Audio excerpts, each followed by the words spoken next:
This week's edition of the Limelight, we revisit a matter of courts of law and stringent bail terms. If you have been a keen observer, you will notice that of recent, magistrates and judges are issuing stringent bail conditions, including depositing land titles in court, and millions of money must be paid to access bail. And this matter came up late last year when a politician, retired Dr. Kano Kiza Besigye, challenged the magistrate's court decision that he must pay 30 million Ugandan shillings to access bail, and the bail condition was revised down to 3 million shillings, and Dr. Besigye was free again. Now, if you've been very keen in this matter involving ministers in the anti-corruption court, you'll also notice that the bail terms are still high and actually are coming really high. Looking at ministers being asked 10 million cash as conditions for bail, then also they ask to deposit land titles and all that. It's an issue we must also put into context. Let me connect with a constitutional lawyer.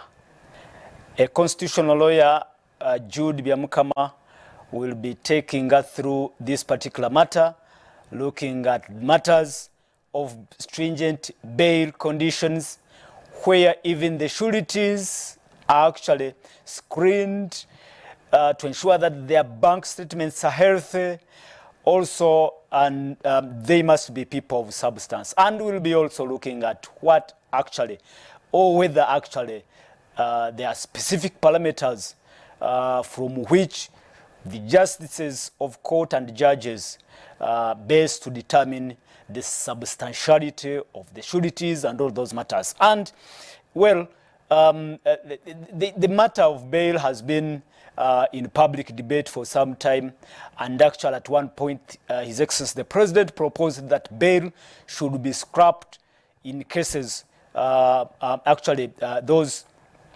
that involve these high crimes, including murder and all that.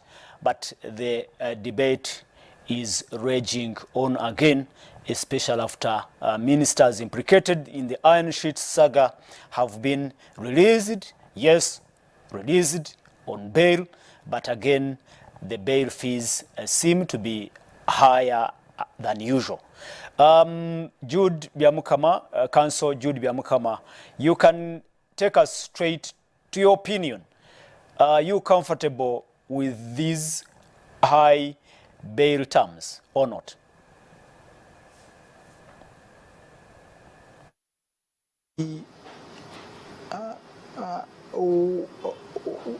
I'm not comfortable with very stringent and harsh bail terms. And what needs to be understood is that, first of all, although our constitution does not provide for a right to bail as soon as somebody has been charged, but rather a right to apply for bail, our constitution in Article 28, Clause 3, provides for the right of an accused person to a presumption of innocence.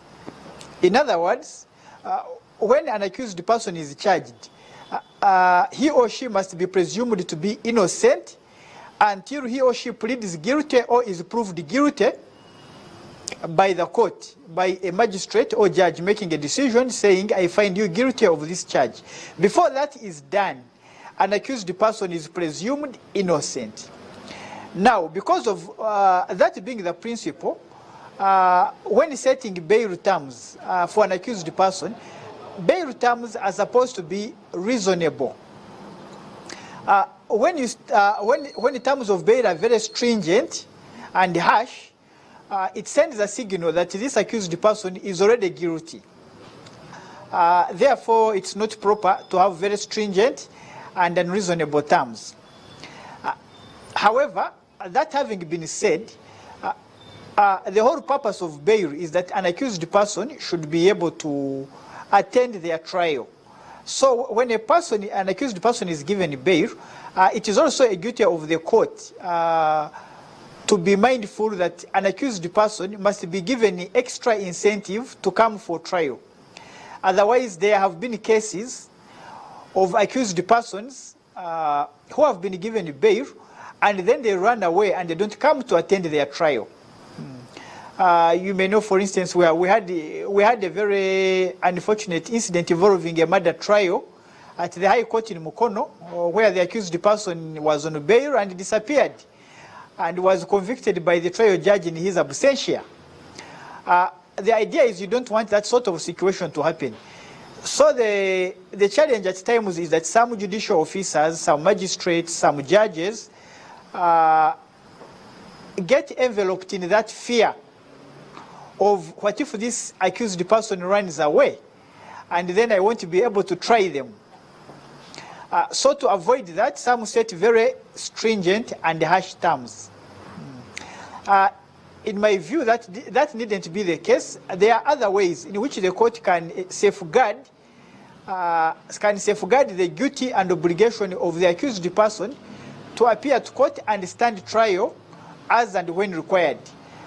It doesn't have to be through very difficult and stringent bail terms, which the ordinary person may not be able to meet.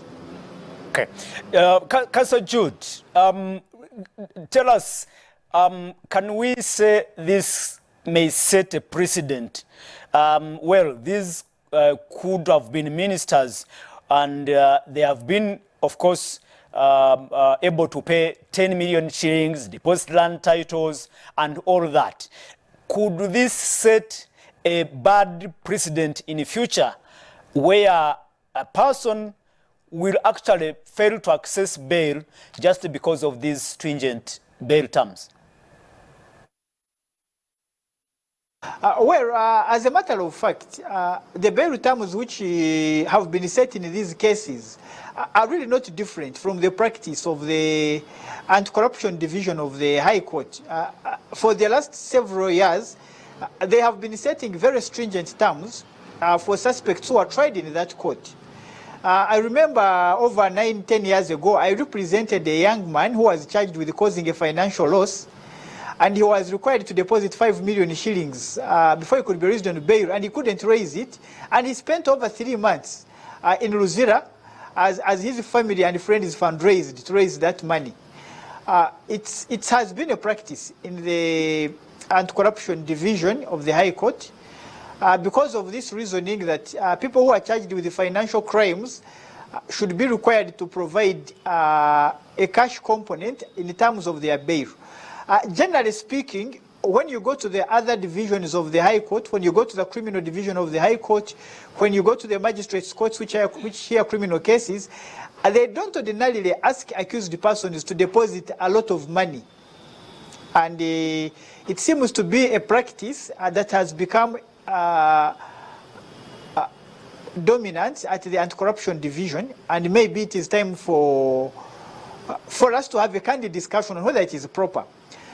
It is true many people fail to meet the terms and end up spending time in prison until their trials are over, and some of them eventually get acquitted and they walk home after spending 4 years in jail when they couldn't raise money to meet the terms of bail. So it's a bit of an injustice. But like I've emphasized, we have to look at it also in a bit of a balanced way, that the accused persons, in a few scenarios, have jumped bail. We also had a very publicized case involving an individual who was convicted by the Anti-Corruption Division and then filed an appeal in the Court of Appeal. And then the judge of the Court of Appeal granted her bail pending appeal, and she jumped bail and was rearrested after over a year and a half. So there are those scenarios can cause some magistrates and judges to be worried and end up setting very stringent terms. But obviously, the ordinary person is affected if the criminal justice system permits a culture of setting very harsh, stringent bail terms to develop all over the place. This is something in the anti-corruption court, but because it is highly publicized, the likelihood of other magistrates and judges copying this practice is very high. And that is why we obviously need to urge courts to exercise caution, exercise a sense of fairness, and respect the presumption of innocence in the Constitution, that an accused person is presumed innocent. Yes, when a person has been charged, they have an obligation to attend trial. But it doesn't mean that the only way court can compel them to attend trial is by asking them to deposit unrealistic sums of money. It's also important for the court to take into account who this person on trial is. Tomorrow you are going to get a peasant who does not even earn 1 million shillings in a year, and you are asking them to deposit 2 million, 3 million shillings as security for bail. It simply is not fair, and it will be a violation of the Constitution. Councillor Jude, let's look at also an issue about the sureties who are presented as part of the bail conditions. We have seen ministers and actually other people being sent back to back on remand just because the sureties presented maybe are not substantial in any way or another. And are there specific parameters from which judges or magistrates base of course, to determine the substantiality of these sureties? Well, when it comes to sureties, first of all, I need to point out that, by the way, it's not mandatory that an accused person must have sureties. In fact, even in the bail guidelines, for example, a minor, someone who is very young, who is below 18, or a very elderly accused person, or an accused person who clearly is visibly very ill, they can be given bail without a need for sureties. Those are in those three categories. But the purpose, a surety is like a guarantor for a bank loan. When you go to borrow money from the bank, and the bank asks you for a guarantor, if you are borrowing 100 million, the bank is not going to accept a guarantor who does not have a capacity to pay 100 million. That's the reasoning. So there is this idea that a surety should be able to meet the terms of the bond that is fixed by the court. So if the court is going to bond you at 100 million, not cash, it means a surety should have the financial capacity to pay that money should the accused person jump bail. In other words, should the accused person run away and is not available for trial, then the surety becomes liable to pay that money immediately. Therefore, what has been happening is the terms being set for the accused persons, some magistrates and judges want to be sure that the surety has the financial capacity to meet the terms of the bond. But again, it can be unfair if the terms of the bond are very high. It may not be very fair. I have had a case before where an accused person was granted bail and the sureties were bonded at 500 million, not cash. So that's extremely unfair. But what it means is that should the accused person run away, the surety has to pay 500 million to the government of Uganda. It sends a signal that a surety must be a person of very substantial financial means. But that is not the standard of a surety. The purpose of a surety is to be able to compel or force the accused to attend trial if the accused tries to be reluctant.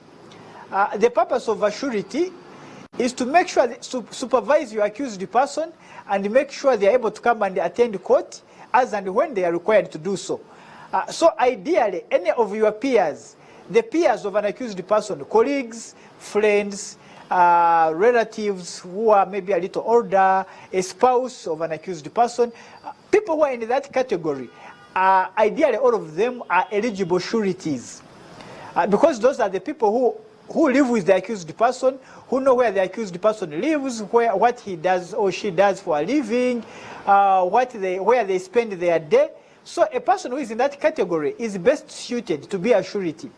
But now if the court starts saying for you to be a surety, bring a land title, you must be a person with a bank statement, with this much, with this kind of net worth, they will be making it impossible for many people to get substantial sureties. So the test of substantiality appears to have been misconstrued by the magistrates and the judges a bit. It should be about the ability and the capacity of this accused, of this surety, to compel the accused to attend trial. It shouldn't be just about the money. And that is what it is looking like in the current practice at the Anti-Corruption Division of the High Court. Finally, in just 1 minute, you as a practitioner, what do you think should be done right now as a matter to avoid case incidents where such injustices may arise? Yeah. Well, I think in terms of the law, what we have is not a problem in the law. The law is quite clear and flexible. The problem that we seem to be having is a misinterpretation and a misapplication of the existing law on bail. And therefore, our duty as practitioners is to file challenges to stringent bail terms. We should be able to oppose them. Like you mentioned at the start of this conversation, Dr. Wesije instructed his legal team to challenge bail terms which had been imposed on him, which required him to deposit a lot of money, and they were revised from 30 million to around 3 million.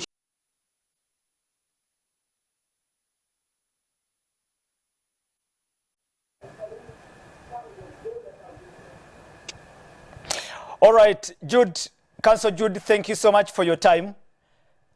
Thank you so much for the deliberations, and thank you so much, our viewers. I think possibly we now know what we can do, and we know what may possibly go wrong if we do not talk about it, if we do not do anything about it. My name is Simapolo. The next version of the Limelight will be coming next Friday.